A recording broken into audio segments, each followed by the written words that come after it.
To close out the program on our first day of the summit, which then you're going to be welcome to go up on the rooftop and join us for a beautiful sunset reception up on the rooftop. I have a special award to present to two friends who have always been there. In life, when you ask people to show up, and there are those that show up, and sometimes and others that sometimes show up.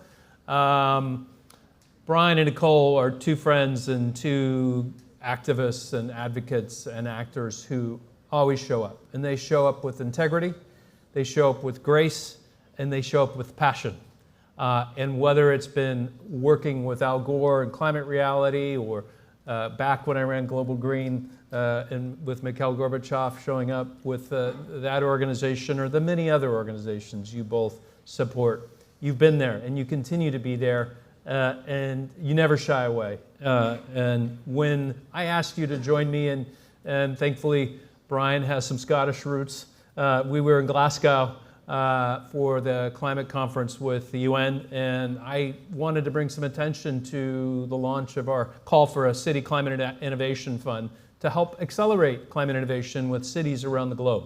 How do we invite what works, invite solutions, figure out what works, and then work to scale it from a policy and a funding perspective, which is just the very story we heard on this stage. And Brian and Nicole showed up, and it was during the pandemic in 2021, but we were able to launch it. Now this initiative has gone national. We're working with the City of New York, as I mentioned just a minute ago, cities across the country, Pittsburgh, Oakland, California. We were just up there announcing a new project that came out of our city challenge, electrifying this company called Family Laundry's delivery fleet and providing charging solutions to a community food bank that was converting to an electric truck by one of our companies called Maxwell, and another one of our partners, Volt Power.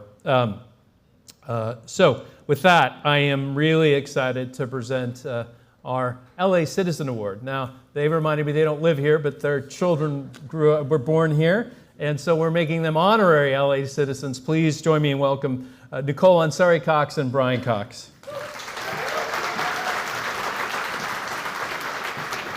Thank you. Thank you. Thank you, Matt. I love being an honorary LA citizen. We lived here for many years, and then our work took us to London and then back to New York, where we now split our time. But being an honorary LA citizen, really makes me emotional, because our children were born in LA, and we miss hiking in the hills. We do indeed. And Brian and I always talk about, if we had been able to buy that rental that we have up on Laurel Canyon, we would still be here. No, we certainly would. We had to move to, where was it? Sherman Oaks. Oh God, yeah, we moved to Sherman Oaks now. That was a mistake. Sorry, no, I don't want to disrespect Sherman Oaks for anybody present, but it was hard. Oh, I forgot. Yeah, exactly. There's no substitute for the canyons, unfortunately. Yeah, but just to say, we are really honored and humbled by this award, and may LA lead the way to a cleaner, greener future, and really lead the way on a global scale. Yeah, I'm here because of this lady. She's the real activist. I'm just a semi-activist, whatever it is. Well, you are, darling. You are the activist. It's true. Let's not argue about that now. Anyway, no, and the older I get, I realize how screwed up the world is, and how we're not doing anything about it. Well, we are, they are, but more people need to do something about it. And you are. And you are. That's why you're all here. But, thank you. It's constant, and it's getting worse. And therefore there's more challenges to be met. And one has to really accept those challenges and face up to them. And it's a hard responsibility, because a lot of the time you say, well, I'm not sure, I don't know, I'm not au fait enough with the situation. But then you see the work, for instance, that COP26 did in 2021, where we made these incredible links. And I only was aware now of the links that were made. I didn't realize it at the time. So there is work to be done, and there is work that needs to be done to make things so much better and so much more effective than it is subsequently. And unfortunately, you can't let up on this kind of thing. I mean, it's not just about global warming, but it's also about the state of the globe politically. What is happening in the globe? And actually, one thing leads to another. They're not linked. The wastage that governments do is a criminal activity, and it is not attended to nearly enough. And so, with a word of warning, we have to be vigilant about what's happening now in this country. We have to be vigilant about what we are trying to do and what is necessary to be done. And it can be done. The work that just Edward's just been talking about is clear what success they have achieved.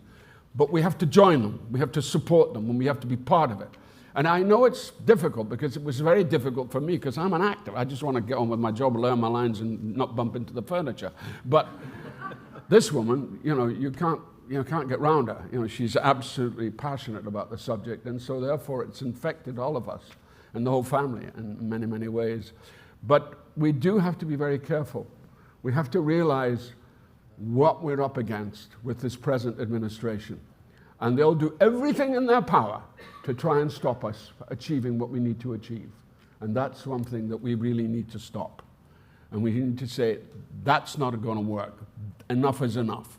We have to make the country and the world better. And we have to have a cleaner world than we have at the moment. Thank you. Hear, hear.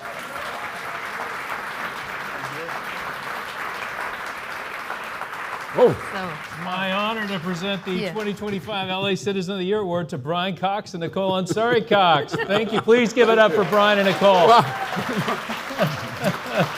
it's wonderful that we actually share something. yeah. Brian, we'll get a quick photo with Max. Okay. Oh, here we got the photo in front of us. You can hide your glasses behind it.